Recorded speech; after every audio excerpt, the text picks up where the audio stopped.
Welcome to Distro Podcast.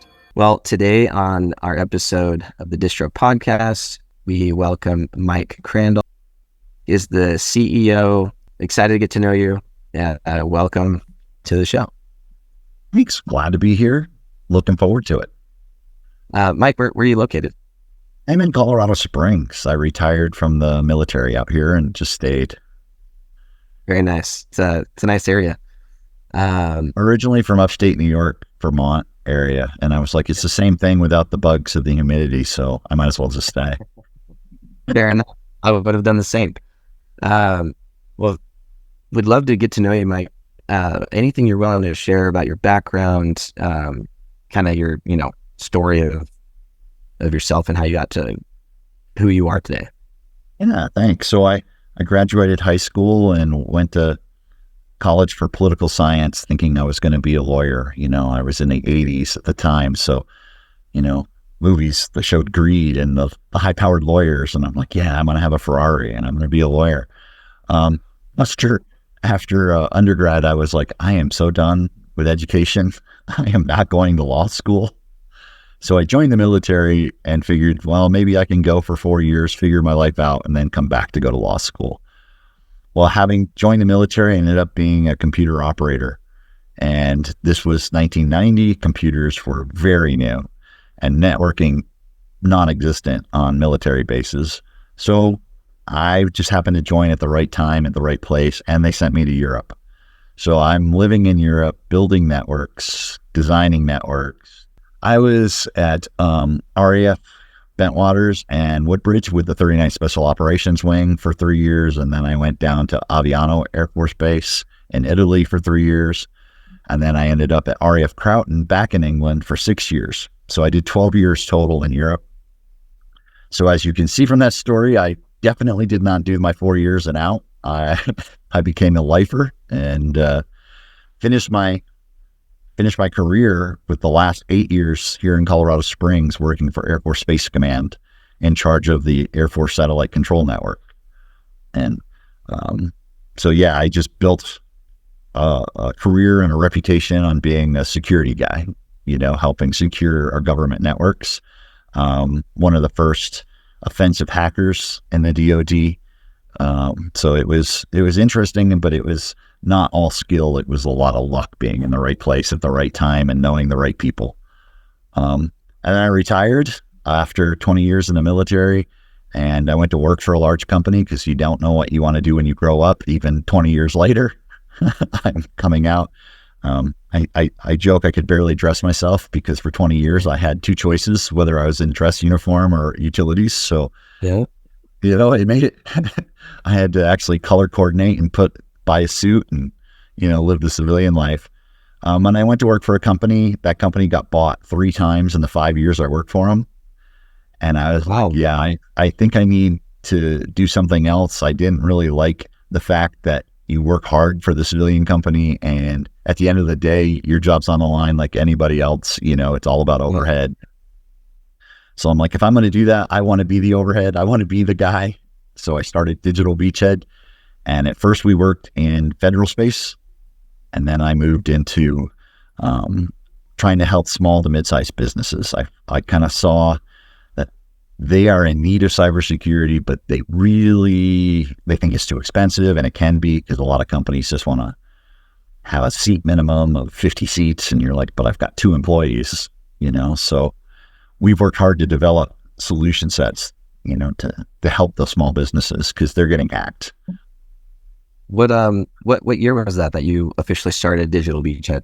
2015, November. So really the end of 2015. We're coming up on our 10-year. Yeah, that's exciting. Yeah, it is exciting. And we've come a long way. We went from, working a couple federal contracts to now we have offices around the country and one in Canada.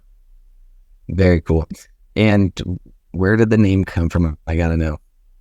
So great question. Because it was just something I pulled out on my behind in the military on a performance report. So every year you do a performance report. And I said, I secured the Digital Beachhead for the Department of Defense. And my commander said, that's a little too grandiose. I don't think anyone can claim that. And I'm like, well, look look at the things we do here. And then he goes, oh my God, we're securing the digital beachhead. Sure. And so it made it onto my performance report. It made it into a Wing Awards package. And then 2 years after I'd put it on my EPR, it ended up, the undersecretary used it in a speech. That is awesome. Well, you coined it. I hope you trademarked it. It is now. Now it's a registered trademark. That's awesome, dude. I love hearing that. So, yeah, maybe walk us through like what do you do? Like, what is Digital Beachhead? And maybe tell us about like, you know, your company dynamic. You know, you've got a few locations you mentioned. You know, what does that look like? How big is your team? And so Digital Beachhead, again, that being a fantasized term, but it really is about protecting you where your beachhead is, your digital beachhead, which isn't a firewall. You know, the old days of I've got my secure outside and a soft squishy inside just doesn't work anymore. Your digital beachhead is anywhere you have an IP address. So we have to look at securing things, you know, starting at the endpoints and also having firewalls and those kind of things. And so we've worked hard to develop and find solution partners to help those clients. So we tend to come in as your virtual CISO, your chief information security officer in a fractional method. So instead of paying someone who is going to expect 150 to 250 a year, they're sitting in a corner office for a small business that really doesn't need them 24/7 to be doing that. We're trying to fit that gap. So we like to consider ourselves that interpreter between the C-suite and the IT team, even if it's just Jim who spelled IT one day in a meeting and congratulations, you're our IT guy. We help them log into get their password recovered. Exactly. It's like, you know this stuff. You're the expert. And, hired. Yeah. And so some businesses have that, or it's a cousin or an uncle, you know, someone who knows something about computers. And they usually do great jobs keeping the computers running. Their focus isn't on what's a good cyber strategy. And so we've grown through hiring good people. So our first expansion was into Las Vegas, and our current director of GRC, the governance side, she lived there. So we were lucky enough to be able to work remotely. And so as we build a team, and her team, the people that she needs to do her thing, they don't all necessarily have to be in Las Vegas, but she is. So that's her focus area. That's our headquarters in Las Vegas. How'd you come across her? I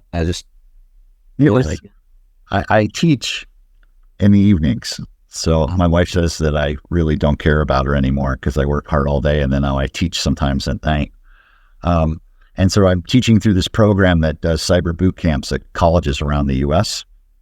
And I happened to meet her when I was teaching at UNLV. So online courses, teaching at UNLV. This woman had 3 master's degrees and was started as an engineer, a mechanical engineer, then decided to get her MBA. And while she was getting her MBA, she was like, man, I like cybersecurity. So she got her MIS at the same time she got her MBA, and then decided after all that, I got to join this boot camp because I've never done it hands-on. And when I saw her, I was like, well, I've just learned something, because I was just hoping to teach and give back and grow to the cyber community. I'm like, I can find the best and the brightest before they graduate. This is awesome. Hey, it's the easiest way to get the recruiting going for sure. That's awesome. I was recruiting from day 2 of. So you've got her and a team in, you know, sounds like a hub in Vegas, and then I think you mentioned Canada as well. Is that the 3 locations? We have one now in Tennessee. It was in Virginia, but he moved. So now we're changing it from our Virginia to Tennessee office.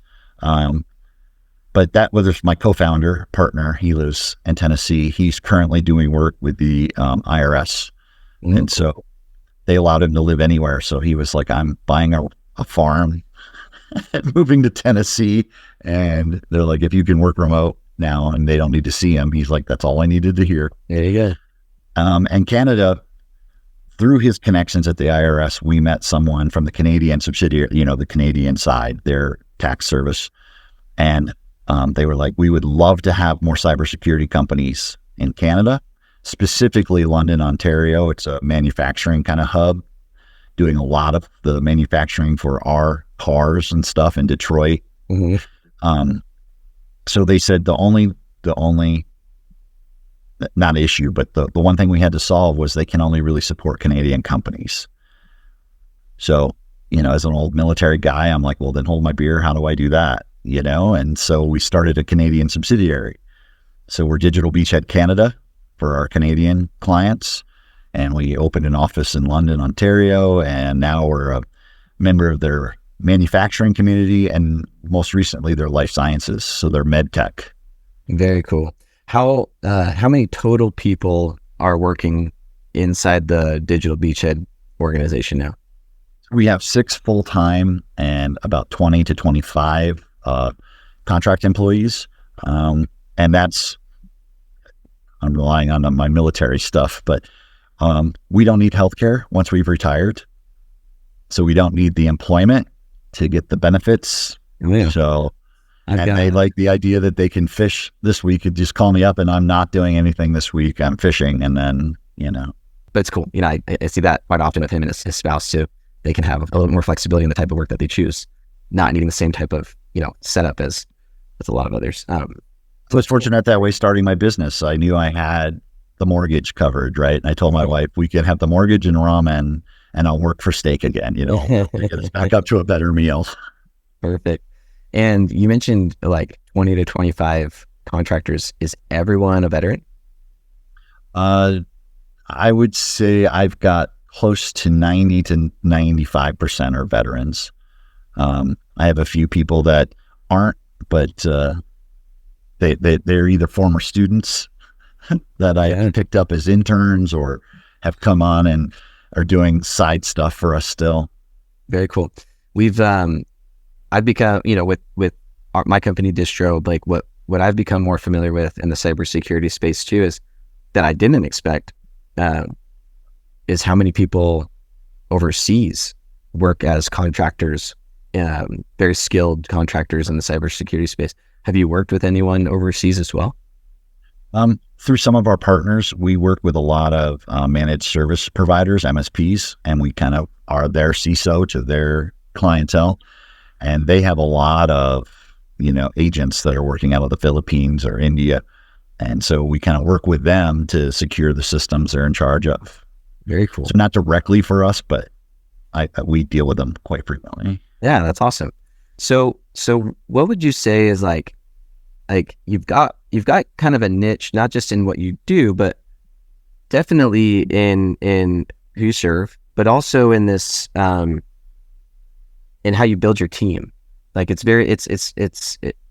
unique because not everyone is in that situation of, being ex-military and retired and, having that kind of setup, not to discredit how incredibly the challenge it is to accomplish. So, but more just like how have you like dialed that in for yourself? What is there something that you look for even in your contractors, like your part-timers? Yeah. Like what how do you find those people that are great? For me, it's about integrity, and that's coming back again. My leadership training and all those kind of things through the military is I want people that don't always need to know why and are happy when they get to find out the why. But, the challenge of the mission, the challenge of the, solving this issue, whatever it may be, so we're going to work the problem. We'll work the problem, whatever it may be. And I need people who can think outside the box and are willing, and also in the box. We don't always want just the outside the box thinkers. They got to be both and willing to do it on their own. I look for people that are self-starters. We tend not to force the 9 to 5 hours, the client hours. Of course, we got to meet the client when the client's at work, but the work you're doing in the background, if you work better from 2 a.m. to 4 a.m., go for it. I just need to see the results. So I'm looking for those self-starters, people that can just take a challenge and say, I got this. That's awesome. Ownership it's something that I've learned it's not an attribute that is like taught really, or learned as much as it is it can be learned by influence actually, right? But often it's just like someone's got that innate quality about them where from a young age they just took the reins on whatever it is they were doing and owned it and owned the results, whether they're positive or negative. That to me, that's the leader's job. Is if they're negative, then I can eat those, and I say, no, man, well, I screwed up. We'll get with you to the client. But when they do well, it's like, man, Andrew really killed it. He knocked it out of the park on this one. Yeah, absolutely. Moving back into like your team dynamic, you've got this team that you guys are mostly remote. It sounds like you might have some people located amongst each other in those different hubs. What do you do on a regular basis to ensure good team culture and collaboration with being spread, across different countries even? Yeah, we when possible get together. So the team will meet in Vegas and we'll go to a conference and, we'll just kill it at a conference, the hacker convention, the stuff that's out there every year. So we just make sure everyone can come out and do that. We sponsored a golf tournament in Ontario. So everyone came up and could golf, so we got everyone, golf tickets so they could come up and, and then I worked the hole. I was at the, we sponsored a hole. So I'm out handing out our swag at the hole, but the team can golf. Dinners, even if we can't get out, we'll get on a Zoom, but then I'll make sure everyone gets dinner, ordered. So that way we can have a chat and eat. So it's trying to adapt, overcome to the current, I think, and if we learned one thing from COVID, apart from the medical stuff, was we can do this. We can do this from home. So just how? Do you guys, do you have within each, hub, do you guys have, it sounds like from what I'm hearing, you have like a core leader that kind of oversees that group. And then do you have like,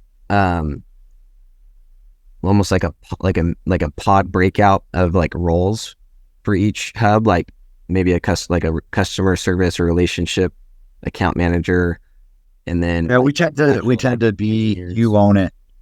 So if you get a client and the client's assigned to you as the VC, so you own it, and then you get a team that kind of backs you up should you need policy writing help and those kind of things. But we like to put a singular person to the client and that they own it all. You are the leader of that hub is the client owner and all that. Yeah. And you just make sure that the team is all doing well and they know the team. We know we don't do the, I just talk to you, and I pop on frequently with our clients around and, take my time popping on, and I tend just to shut up and go hi, and, but I'm here. Yeah. So you got a team around, including some part-time contract, but you've got a team of about 25 to 30 people. How many customers do you guys have? Like what's your like company growth look like? So growth is going to be excelling here in the next year, but we have about 30 to 50 VCSO clients. We keep roughly right now 80%. We typically do a year-long VCSO engagement. Some clients do the thank you, we've got our policies, our procedures, you've kind of set us on our path, and they move on after the year. Others are like, this is awesome, please don't go. And we renegotiate because we're not writing policies and procedures. It's more a maintenance phase. So we kind of come up with how do we continue on with you? But next year we have just went through the DoD is going to a program called CMMC, which is a security maturity model for cybersecurity, and federal contract companies will have to be one of 3 levels, and level 2, they need to be audited by a third-party organization. So we signed up to be one of those third-party organizations, and we just recently went through our first level of that audit.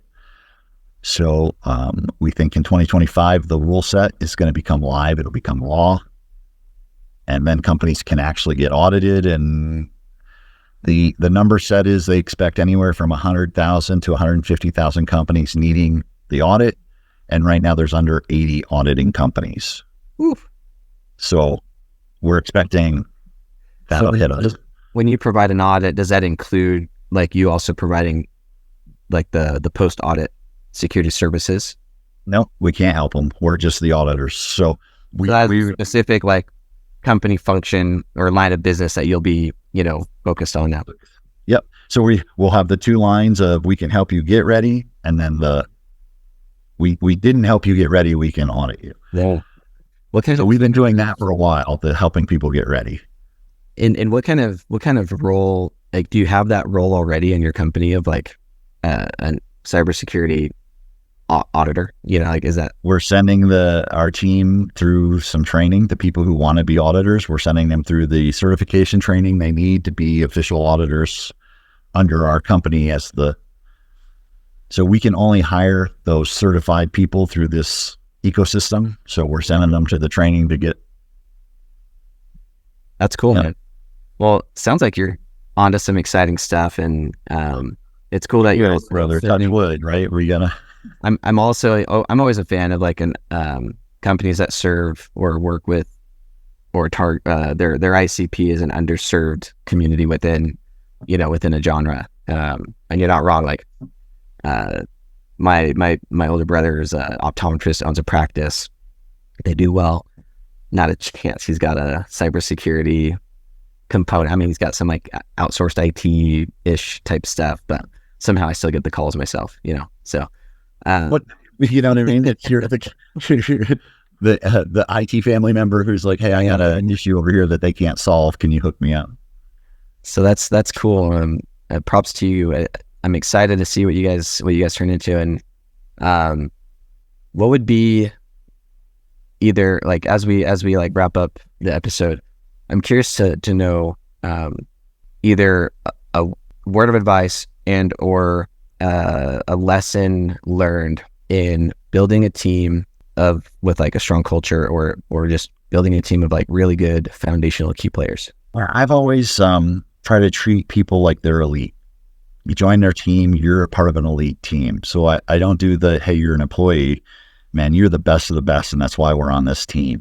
And I think if you kind of trade that, live it yourself, and expect that, like, Andrew, you can do better. We got this. You're an elite member of this team. Our team has to be elite to our clients. If they have that ability, they will rise up and become that elite person they are. And so that I just try to live my life that way now. Again, some training from the military and leadership stuff. And then my last bit of advice is always give credit and take the blame. It's not easy to do, is it? It is not easy. I think of the SolarWinds breach and the CEO testifying in Congress that it was the intern's fault. And I'm like, that's the last person whose fault it was. They're an intern. It's an honorable attribute as a leader to do that. And I personally feel the best leaders do. And I love your both lesson learned and word of advice, like treat your people like you not just want to be treated, right? Golden rule, but it sounds to me more like treat them how they can, like, to their full potential. Exactly. Might not be there today, but if you treat them like that, odds are they're going to rise to that occasion. So that's an awesome. Don't beat them up, when they're not doing it right away, right? But you hype them up. You tell them they're elite, and that they'll find the gears to get there.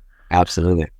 Well, Mike, thanks again for being a guest. Everybody listening in, Mike Crandall, founder, CEO of Digital Beachhead. Excited to see more of what's to come, especially with these new opportunities with the auditing. Thanks again for being part of the show. Maurice, thanks for having us. This is awesome. All right. Okay, we'll go ahead and wrap up there.